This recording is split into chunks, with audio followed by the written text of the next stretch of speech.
बहुत खूबसूरत बातें समझने की है। अंत तक सुनिएगा तो आपको बहुत मज़ा आएगा, क्योंकि कहानी भी इसके ऊपर बताई है।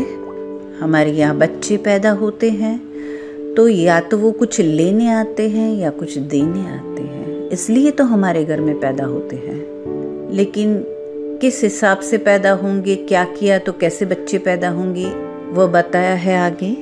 तो ये जैसा फेंका बॉल वैसा रिटर्न आएगा ना, तो जैसे कर्म किए हैं, लेन देन की है, उस अनुसार हमको मिलेगा। ये तो प्रकृति का नियम है ना। कोई बच्चा सुख देने आता है, कोई आज्ञाकारी होता है, कोई दुख देने आता है, कोई दुश्मन बन के आता है, कोई दोस्त बन के आता है। क्योंकि हमको कभी भी अगले जन्म, उसके अगले जन्म, आगे पीछे के जन्म याद नहीं रहता है ना।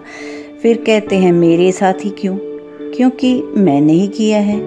हम हंसी में हमेशा एक बात कहते हैं कि पड़ोसी ने किया और हमको मिला, ऐसा तो हो ना सके। किसी दूसरे ने किया और मुझे मिला, ऐसा हो ना सके।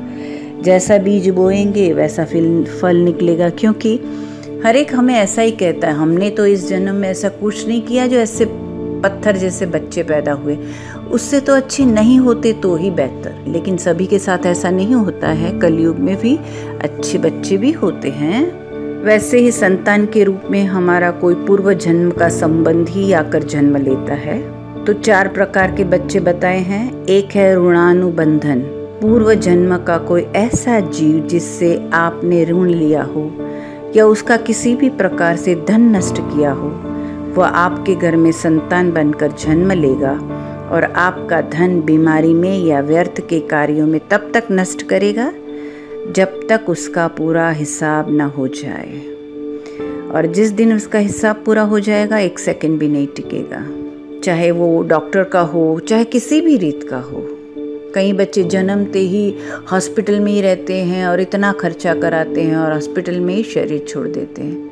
बहुत प्रकार के हैं, माना जितना पैसा लिया है ब्याज के साथ चुकाना है।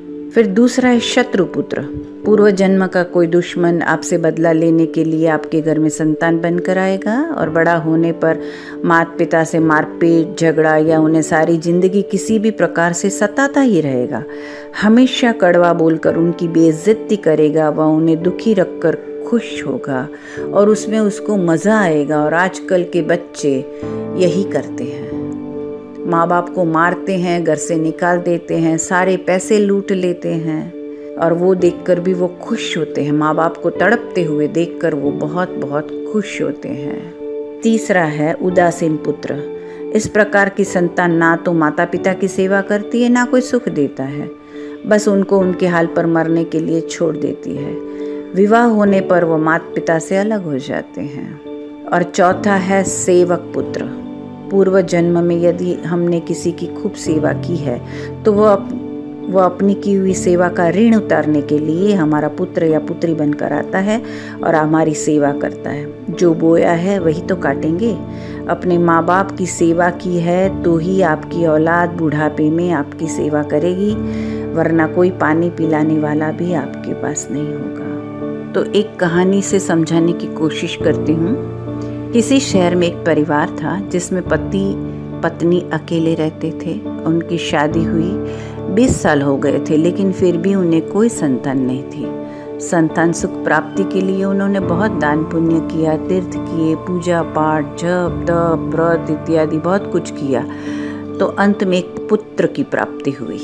उनका जीवन खुशियों से भर गया, लेकिन उनका वो पुत्र सिर्फ 1 साल तक ही जी पाया और उस 1 वर्ष के जीवन में भी वो बहुत बीमार रहा और अंततः उसकी मृत्यु हो गई। अब उसकी माँ बहुत ज़्यादा परेशान होकर तड़पने लगी, बहुत रोती और बिलखती। उसके पति से ये देखा ना गया, इसलिए वह अपनी पत्नी को एक बहुत बड़े संत के पास लेकर गया और वहाँ उसकी पत्नी ने सारा वृत्तांत संत को सुनाया।